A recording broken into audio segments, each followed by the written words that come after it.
Olá, hoje vamos falar um pouquinho sobre prontuário digital. O que você sabe sobre os aspectos legais e o uso do prontuário digital? Vem com a gente para saber um pouco mais do assunto. O Código de Defesa do Consumidor, Lei 8.078, é responsável por ampliar as garantias dos pacientes e assim eles começaram a reivindicar os danos causados pelos tratamentos odontológicos. Com isso, os dentistas tiveram que começar a correr atrás de formas de comprovar o contrário do que estava sendo alegado. Para isso, precisou de uma documentação bem elaborada e completa. Essa documentação é o prontuário. Nele é necessário ter os registros dos cuidados prestados, todas as informações relacionadas ao paciente, exames complementares e os procedimentos que foram feitos. Os prontuários eles têm que seguir critérios administrativos, clínicos e legais e servem de identificação de corpos carbonizados e ossadas, e também devem ser preenchidos e armazenados corretamente. Os serviços odontológicos eles são considerados prestação de serviço e por isso se encaixam no Código do Consumidor. Logo, os documentos eles devem ser armazenados por tempo indeterminado, porque não é possível prever quando um dano poderá surgir e ser percebido. E quando o paciente se dá conta de um dano odontológico, esse é o marco inicial para a contagem do prazo prescricional. Então, dessa forma, surge um problema: o armazenamento dos prontuários e a recuperação das informações. Por isso, pode-se recorrer ao prontuário digital. Tem dois tipos de prontuário, o convencional e os digitais. Os convencionais, eles demandam um grande espaço físico, tem dificuldade para acessar os documentos, esses documentos eles podem ser danificados ou perdidos. Já os digitais, eles mantêm esse registro longitudinal que abarcam toda a vida do indivíduo. Facilita a comunicação entre o profissional e o paciente e entre os profissionais em si. Tem também a criação de bases de dados contendo informações agregadas clínicas e administrativas. Tem as radiografias digitais também, que elas têm grandes benefícios, como elas não se deterioram e nem envelhecem com o tempo.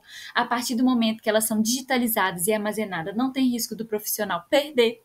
A radiação da digital é menor quando comparada à radiação da convencional. Elas não possuem necessidade de custos radiográficos, elas podem ser impressas, entre outras vantagens. Porém, tem alguns riscos legais associados ao uso de documentos digitais, porque tem um perigo nas manipulações dos documentos. Embora algumas dessas modificações possam ser benéficas, essas alterações elas podem ser usadas de maneira ilícita. E aí, esse tipo de manipulação é prejudicial ao sistema judicial, pois é difícil identificar essas adulterações sem a ajuda de peritos especializados em fraudes digitais. Já que as informações podem ser facilmente manipuladas, isso coloca em risco a confiabilidade dos documentos digitais. Por conta disso, esses documentos digitais, a princípio, não têm a mesma validade ou confiança que documentos tradicionais em processos judiciais.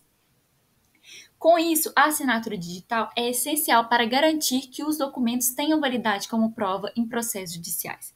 Na área da saúde, a assinatura digital comprova que o paciente está ciente e consciente com seu diagnóstico e plano de tratamento. A assinatura digital ela deve ser tão confiável quanto a assinatura à mão. Um erro comum é achar que a assinatura digitalizada tem o mesmo valor que a assinatura tradicional. Como a digitalizada pode ser copiada e reutilizada, ela não tem validade jurídica. Por outro lado, a assinatura digital utiliza criptografia para garantir que apenas o titular pode assinar os documentos eletronicamente. Então, para solucionar os problemas de autenticidade, foi criada a certificação digital, que vincula a identidade do usuário a um par de chaves criptográficas. No Brasil, isso é regulamentado pela Infraestrutura de Chaves Públicas Brasileiras. Essa certificação assegura que os documentos eletrônicos possam ser reconhecidos legalmente, da mesma forma que um documento físico autenticado.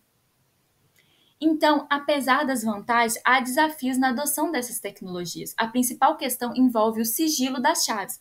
Como várias partes podem ter acesso a esse sistema, tem um risco no comprometimento da segurança. O ideal seria que a assinatura digital só pudesse ser produzida pelo titular, assim como ocorre na assinatura manuscrita. Então, a digitalização dos prontuários na odontologia representa um avanço importante, mas é necessário adotar a certificação digital para garantir validade jurídica e segurança. Além disso, é essencial ampliar o debate e a conscientização sobre o uso de documentos eletrônicos entre os cirurgiões dentistas, para que essa tecnologia se torne uma prática comum e confiável na área.